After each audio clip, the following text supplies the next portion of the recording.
ସୁନା ରେଟ୍ ବହୁତ ବଢ଼ିଗଲାଣି। ସୁନା କିଣିବେ କେମିତି? ଯଦି ଆପଣ ଚାହୁଁଛନ୍ତି କି କେମିତି ସୁନା କିଣିବେ କମ୍ ଇନକମ୍ରେ, ତ ସବସ୍କ୍ରାଇବ୍ କରନ୍ତୁ, ଲାଇକ୍ କରନ୍ତୁ, କମେଣ୍ଟ କରନ୍ତୁ। ମୁଁ କହୁଛି ଫାର୍ଷ୍ଟ ଆମେ ନିଜକୁ ଟାର୍ଗେଟ୍ ଦେବା। ସେଭିଂ କରିବା ବହୁତ କଷ୍ଟ ହୋଇଯାଉଛି। ମୁଁ ଜାଣୁଛି ଇନକମ୍ କମ୍, ମୋ ବି ଇନକମ୍ ଟିକେ ବଢ଼ିଛି ଏବେ, କିନ୍ତୁ ମୋ ବି କମ୍ ଥିଲା। ମୁଁ କେମିତି ଗୋଲ୍ଡ କିଣିଲି?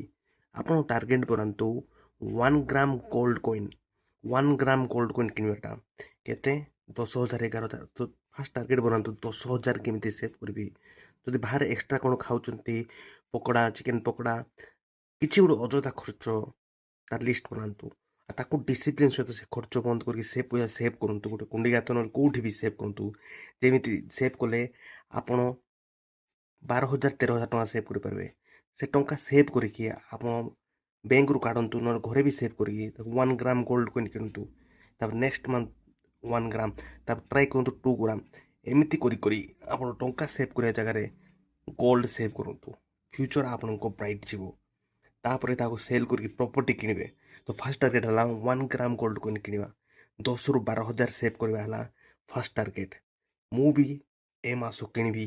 ଆପଣ ଯଦି ଏ ଚ୍ୟାଲେଞ୍ଜରେ ଚ୍ୟାଲେଞ୍ଜକୁ ଏକ୍ସେପ୍ଟ କରୁଛନ୍ତି, ତ କମେଣ୍ଟରେ ଲେଖନ୍ତୁ 1 ଗ୍ରାମ ଗୋଲ୍ଡ କଏନ୍ ଚ୍ୟାଲେଞ୍ଜ ଏକ୍ସେପ୍ଟେଡ୍।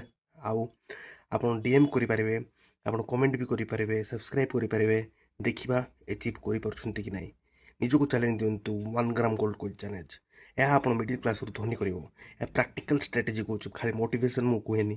କେମିତି ସତରେ ଆପଣ ମିଡ଼ିଲ୍ କ୍ଲାସ୍ରୁ ଧନୀ ହେଇପାରିବେ, ସେଇ ଷ୍ଟ୍ରାଟେଜି କହୁଛି।